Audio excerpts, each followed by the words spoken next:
नमस्कार, आप देख रहे हैं डीडी हिमाचल कृषि एवं बागवानी जानकारी लिए कार्यक्रम कृषि दर्शन में आप सभी का स्वागत है। इस कार्यक्रम में हमारे साथ रहते हैं कृषि विशेषज्ञ जिनसे हमें मिलती है महत्वपूर्ण विषयों पर जानकारी। कार्यक्रम में आज हमारा विषय है सेब उत्पादन में मृदा परीक्षण एवं पोषक तत्वों की महत्वता पर। मृदा जो कि एक प्राकृतिक अनमोल संसाधन है और मानव सभ्यता में इसका एक महत्वपूर्ण योगदान है। हम सभी के लिए मिट्टी का बहुत ज़्यादा महत्व है, परंतु एक किसान, एक बागवान के लिए मिट्टी की महत्वता और अधिक बढ़ जाती है, क्योंकि ये होता है उसका कार्यक्षेत्र, जहाँ वह अपनी फसल उगाता है, अपने उत्पादन को बढ़ाता है। उसकी एक प्रमुख जिम्मेदारी होती है अपनी मृदा में उर्वरता को बनाए रखना, पोषक तत्वों को जानते रहना, उसकी निरंतरता को बनाए रखना। किस प्रकार से वो ये कार्य कर सकता है, किस प्रकार से अपनी मिट्टी में उर्वरता को बनाए रख सकता है, किस प्रकार से वो अधिक से अधिक लाभ प्राप्त कर सकता है, ये सारी बातें आज कार्यक्रम में हम जानेंगे आज के हमारे विशेषज्ञ से। कार्यक्रम में आज हमारे साथ हैं केवीके रोडू से मृदा वैज्ञानिक डॉक्टर नागेंद्र बुटेल। डॉक्टर नागेंद्र बुटेल, आपका कार्यक्रम में बहुत बहुत स्वागत है। तो मृदा परीक्षण, जैसे कि आपने मृदा के बारे में काफ़ी संक्षेप में बता दिया कि मृदा का महत्व क्या है हमारे जीवन में, पौधों के उत्पादन में। तो उसमें मैं ये ऐड करना चाहूँगा कि जैसे आपने बोला कि सेब की पैदावार में क्या इसका रहेगा। तो जब सेब हमारी एक नकदी फसल है, तो अगर हम इसमें खर्चा ज़्यादा करके उत्पादन कम लेंगे तो किसानों को काफ़ी उसका नुकसान झेलना पड़ रहा है। तो मृदा परीक्षण इसका एक महत्वपूर्ण एक रूप है, जिसके वजह से हम उसके उत्पादन बढ़ा के उसके खर्चे को कम कर सकते हैं। तो इसलिए हम मृदा परीक्षण को इतना ज़्यादा महत्व दे रहे हैं। डॉक्टर नागेंद्र, जिस तरह से आपने इसकी महत्वता की बात की कि एक नकदी फसल है और अधिक से अधिक लाभ जो है वो बागवानों को हो, इसलिए मृदा परीक्षण जो है वो बहुत ज़्यादा ज़रूरी है। बात की जाए इसकी समय की कि कितने समय में ये किया जाना चाहिए, किस प्रकार से किया जाना चाहिए, क्या कुछ रहता है सॉइल टेस्टिंग के लिए पूरा प्रोसीजर? तो सेब की फसल की बात की जाए तो हमें मृदा परीक्षण जब पौधा सुप्त अवस्था, जिसको हम डोरमेंसी बोलते हैं, उसके पास पहुंच जाए तो हमें मृदा का नमूना ले लेना चाहिए, जो कि हमारा अक्टूबर-नवंबर का जो समय होता है वो पर्याप्त समय होता है कि जिसमें हम मृदा का नमूना ले सकते हैं। अब दूसरा प्रश्न ये है कि उसको हम ले कैसे। तो मृदा परीक्षण के लिए जो सबसे ज़रूरी पहलू है वो है कि मृदा का सटीक नमूना लेना। मृदा का सटीक नमूना लेने के लिए एक तो आपको समय बहुत ज़रूरी है कि कौन से समय में आपको नमूना लेना है। जो मैंने अभी बताया, जैसे अक्टूबर-नवंबर का जो समय है पर्याप्त है अच्छा नमूना लेने के लिए। उसके बाद आता है कि इसका नमूना लिया कहाँ से जाए। तो हर बगीचा जिसकी मिट्टी का रंग सेम हो, उसके पौधों की आयु सेम हो, उस हर एक बगीचे का एक एक नमूना बनता है। तो उस नमूने को लेने की जो आपका प्रोसीजर होता है उसके बारे में आपको थोड़ा समय बताना चाहूँगा। तो उसके लिए सबसे पहले कि नमूना ले कहाँ से। तो हमेशा जो आपको नमूना लेना है वो लेना है पौधे के तौलिए से। बहुत किसान भाई ये बहुत गलती करते हैं कि वो मृदा का जो नमूना है वो तौली के बाहर से ले लेते हैं, जिसके उनके परिणाम जो आ रहे हैं वो सटीक नहीं आ रहे हैं। इसलिए मैं बताना चाहूँगा कि हमेशा जब भी नमूना लें तो वो हमेशा तौलिए से ही लें। और तौलिए से भी किसान भाइयों को नमूना उस जगह से लेना है जो तने से कम 2 फुट दूर हो, पर वो तौलिए के अंदर हो। तो वो जो जगह है वहाँ से किसान भाइयों को नमूना लेना है। अब दूसरी बात ये आती है कि नमूने कितने लेने हैं।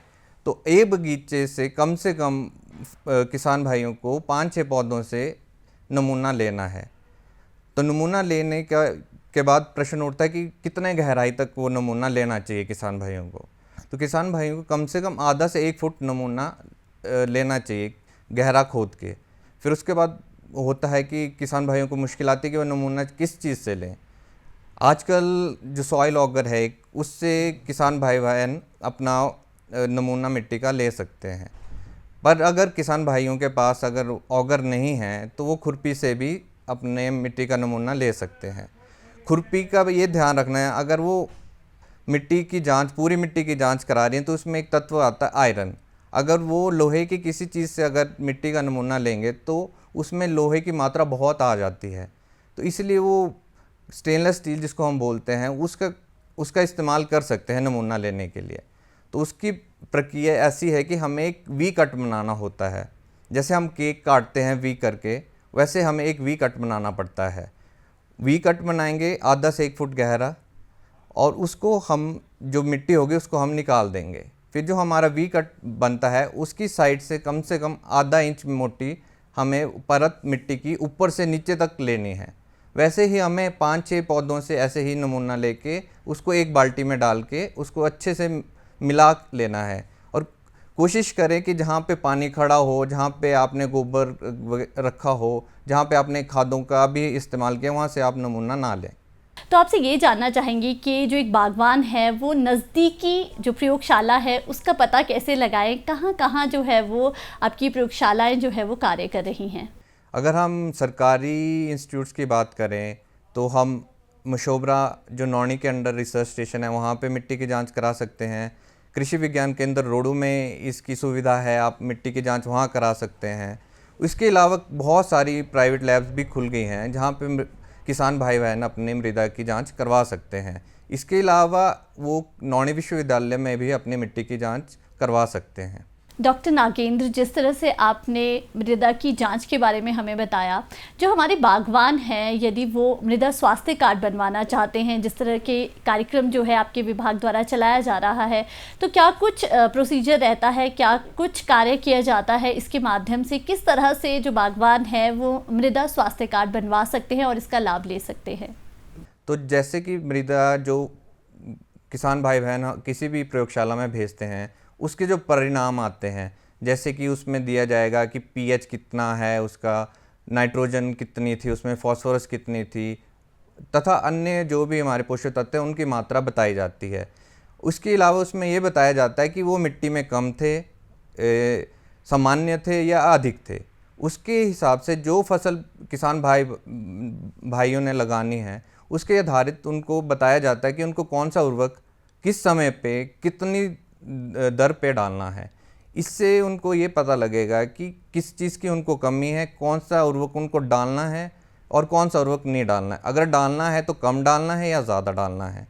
तो ये बहुत ज़रूरी है कि स्वास्थ्य कार्ड से उनको ये महत्वपूर्ण जानकारी मिलती है।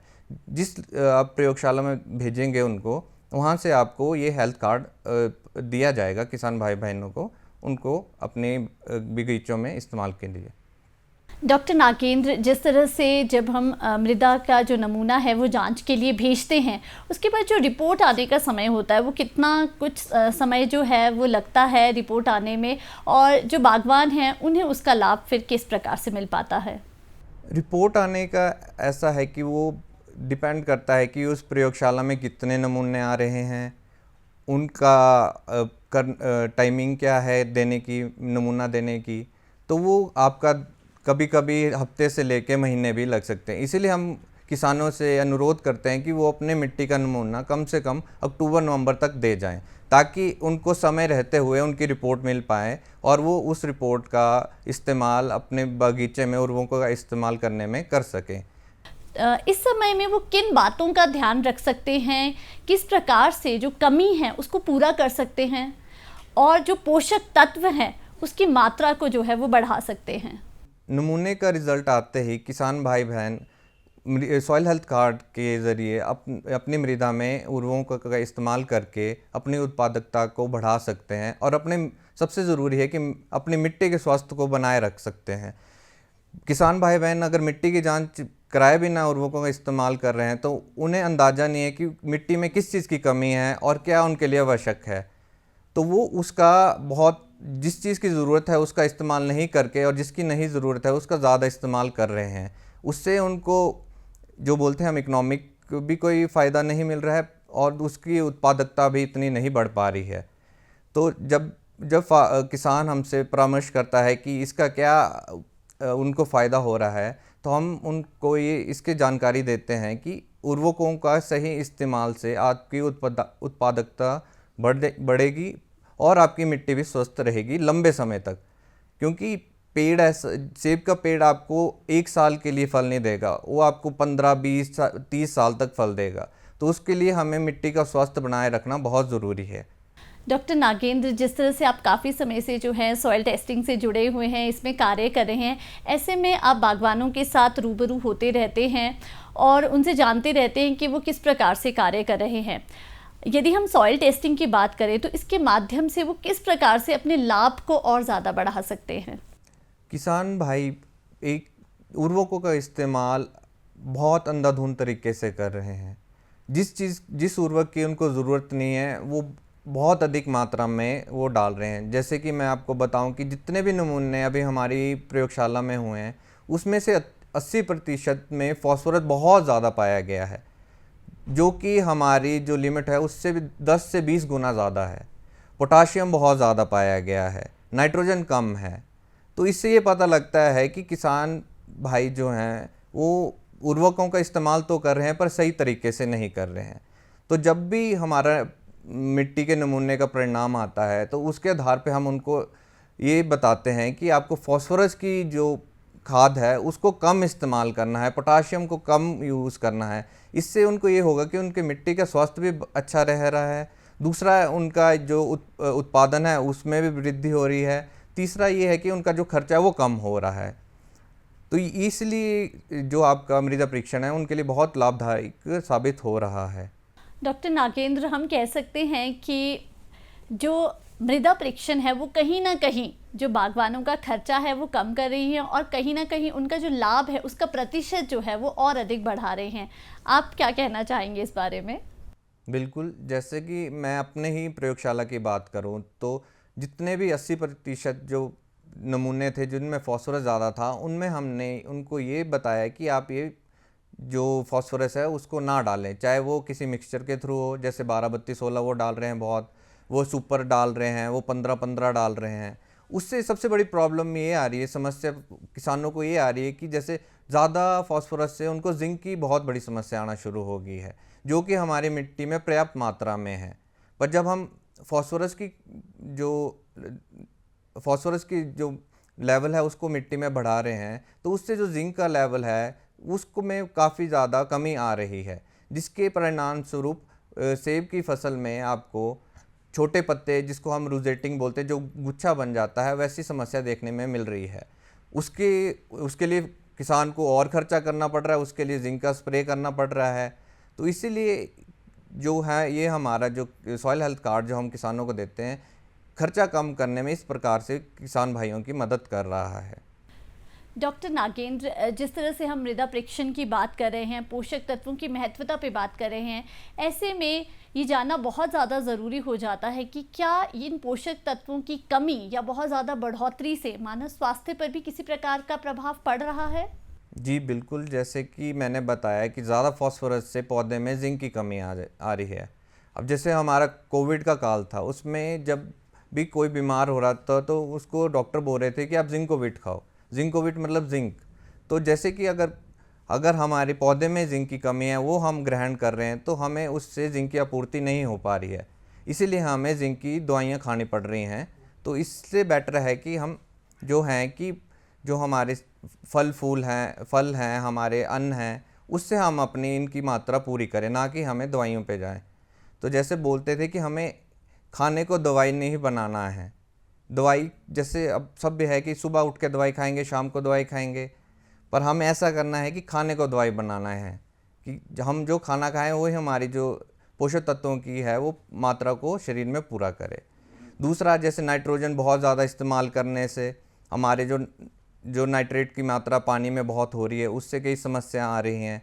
ज़्यादा फास्फोरस से हमारे जो जल जीवन है उसमें प्रभाव पड़ रहा है।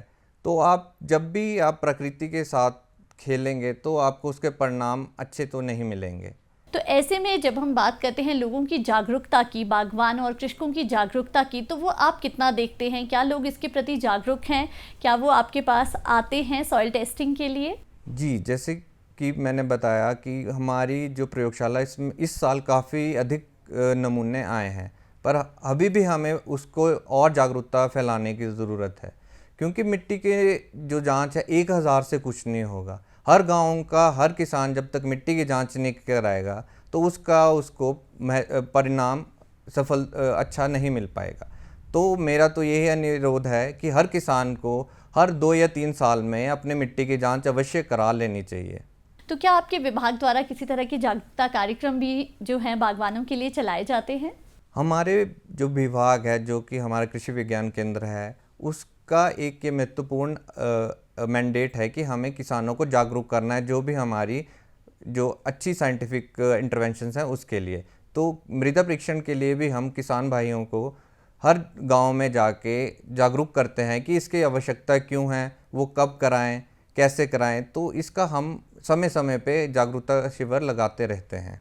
डॉक्टर नागेंद्र, जिस तरह से बागवान जो हैं अपने खेतों में कार्य करते हैं, अपने बागीचों में कार्य कर रहे हैं ताकि उनका जो उत्पादन है वो अधिक से अधिक हो सके, ऐसे में जब हम पोषक तत्वों की बात करते हैं, उसमें संतुलन की बात करते हैं, तो क्या कुछ वो अपने लेवल पे कर सकते हैं जिससे जो संतुलन है पोषक तत्वों का वो बना रहे? मिट्टी के संतुलन की बात करें या मिट्टी स्वास्थ्य की बात करें, तो उसमें सबसे पहला नाम जिस पोषक तत्व का आएगा वो है आपका कार्बन। अगर आपकी मिट्टी में कार्बन अच्छा है तब वो मिट्टी आपकी स्वस्थ मानी जाती है। इसके अलावा हमारी मिट्टी जो पौधे के लिए आवश्यक है वो है 17 तत्व जो बहुत ज़रूरी हैं, जिसको हम एसेंशियल न्यूट्रिएंट्स बोलते हैं।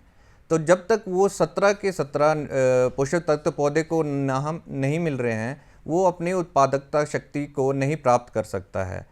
17 में से अगर उसमें एक भी पोषक तत्व की कमी हो गई तो उसकी उत्पादकता में उसका असर दिखाई देगा। किसी से ज़्यादा दिखाई देगा, जैसे हमारे में नाइट्रोजन की कमी है, फास्फोरस की कमी है, पोटाश की कमी है, तो उसकी जो हमारे परिणाम हैं उत्पादकता में वो ज़्यादा दिखाई देते हैं। जो कि हमारे सूक्ष्म तत्व हैं, माइक्रोन्यूट्रिएंट जिसको हम बोलते हैं, उनके हमारे को जो उत्पादकता में उतने ज़्यादा दुष्परिणाम नहीं दिखाई देते हैं। पर हर जो पोषक तत्व है वो पौधे के लिए आवश्यक है, उसमें से एक की भी कमी हमारी उत्पादकता को कम कर सकती है। डॉक्टर नागेंद्र, यदि पोषक तत्वों या मिट्टी परीक्षण से संबंधित बागवान या कृषक किसी प्रकार की कोई जानकारी चाहते हैं तो वो कहाँ पर संपर्क कर सकते हैं? चाहे फिर वो स्वास्थ्य कार्ड से संबंधित कोई जानकारी हो या फिर कोई अन्य जानकारी वो लेना चाहते हैं, तो क्या किसी तरह के टोल फ्री नंबर्स या फिर कोई ऐसी वेबसाइट है जहाँ पर वो संपर्क कर सकते हैं? कृषि से रिलेटेड कोई भी जानकारी लेने के लिए किसान भाई बहन किसी भी कृषि विभाग में जाके, अपने हॉर्टिकल्चर डिपार्टमेंट में जाके, कृषि विज्ञान केंद्र में जाके वो अपनी जानकारी ले सकते हैं। इसके लिए उनके नंबर होते हैं कृषि विज्ञान केंद्र के, उनको वेबसाइट में मिल जाएगा, ऑनलाइन उनको नंबर मिल जाते हैं, उस पर वो संपर्क कर सकते हैं। नज़दीकी जो भी उनके डिपार्टमेंट होते हैं, जैसे किसान अधिकारी होते हैं, उनसे वो संपर्क कर सकते हैं।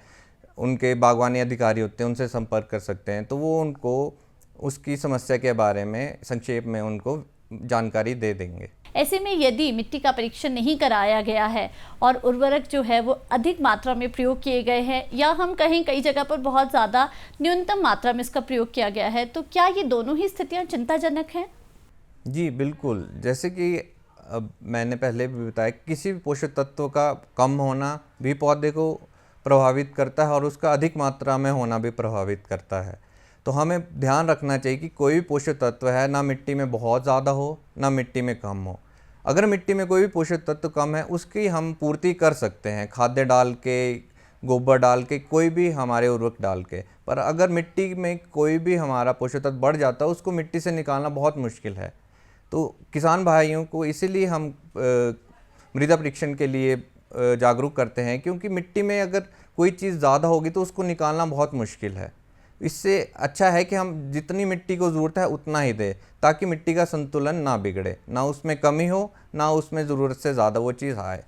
क्योंकि कोई भी चीज़ अगर बढ़ेगी तो वो किसी और चीज़ को प्रभावित ज़रूर करेगी। जैसे कि मैंने आपको फास्फोरस और जिंक का एग्जांपल दिया था कि एक के बढ़ने से दूसरे की कमी आना शुरू हो जाती है। डॉक्टर नागेंद्र, जिस तरह से आपने मिट्टी परीक्षण से संबंधित हमें इतनी सारी जानकारी अभी तक कार्यक्रम में दी है, ऐसे में सही पोषक तत्वों का होना किस तरह से बागवानों को और ज़्यादा लाभ की ओर ले जा सकता है और वो किन बातों का ध्यान रख सकते हैं जिससे ज़्यादा से ज़्यादा वो लाभ प्राप्त कर सके? किसान भाई बहनों को हमारे द्वारा यही बताया जाता है कि सही उर्वरक का सही समय पर इस्तेमाल करना बहुत ज़रूरी है। ज़्यादातर किसान भाई बहन देखा देखी में उर्वरकों का इस्तेमाल करते हैं कि मेरे पास वाले ने ये खाद डाल दी, मेरे को इससे ज़्यादा डालनी है, तो इससे ये परिणाम ये है कि मिट्टी का स्वास्थ्य बहुत बिगड़ रहा है। दुकान में जाएंगे तो वहाँ पे एक से ज़्यादा आप बोलेंगे कि मुझे इस चीज़ की ज़रूरत है, उसके साथ आपको 3 या 4 चीज़ें और दे दी जाती हैं, जिसको किसान भाई अपनी मिट्टी में इस्तेमाल करके अपनी मिट्टी के स्वास्थ्य को बिगाड़ रहा है। जैसे मैं आपको बताऊं, बहुत से उर्वरक खा गए हैं। जैसे अब इस टाइम पे अब नया आया था अमोनियम सल्फेट करके आपका आ रहा है खाद, जो कि नाइट्रोजन की पूर्ति करता है। पर किसान भाई अगर मिट्टी की जांच नहीं कराएंगे और उसका लंबे समय तक इस्तेमाल करेंगे तो उनका पीएच में कमी आना शुरू हो जाएगी, जो कि बाकी पोषक तत्वों की जो पौधे को ज़रूरत है उसको वो इम्पैक्ट करती हैं। तो इसीलिए बहुत ज़रूरी है कि किसान भाई बहन उर्वरकों का इस्तेमाल जो करें सही करें। उर्वरक जो हम बोलते हैं कि हमारे उर्वरकों से मिट्टी हमारी ख़त्म हो रही है, पर वो मिट्टी उर्वरकों से नहीं, हमारे डालने के तरीके से ख़त्म हो रही है। हम कब डाल रहे हैं, कैसे डाल रहे हैं, वो बहुत ज़रूरी है। किस उर्वरक का कितना इस्तेमाल करना है, कब करना है, ये आपको मिट्टी के परीक्षण से पता लग सकता है, जिससे कि आप लंबे समय तक मिट्टी का स्वास्थ्य बनाए रखेंगे, आपकी उत्पादकता में कमी नहीं आएगी। तो मैं तो अपने किसान भाइयों से यही करूँगा कि वो खुद तो मिट्टी की जांच कराएं, साथ ही साथ अपने आसपास वालों को भी ये प्रेरित करें कि वो भी अपनी मिट्टी की जांच ज़रूर करवाएं। आज कार्यक्रम में हमारे साथ थे डॉक्टर नागेंद्र बुटेल, जिनसे हमने जाना कि क्या है मिट्टी परीक्षण एवं पोषक तत्वों की महत्वता। यदि सही समय पर मिट्टी का परीक्षण किया जाए तो बागवानों को इससे बहुत अधिक लाभ हो सकता है। आज कार्यक्रम में बस इतना ही। एक नए विषय के साथ फिर होगी आपसे मुलाकात। तब तक हमें दीजिए इजाज़त। नमस्कार।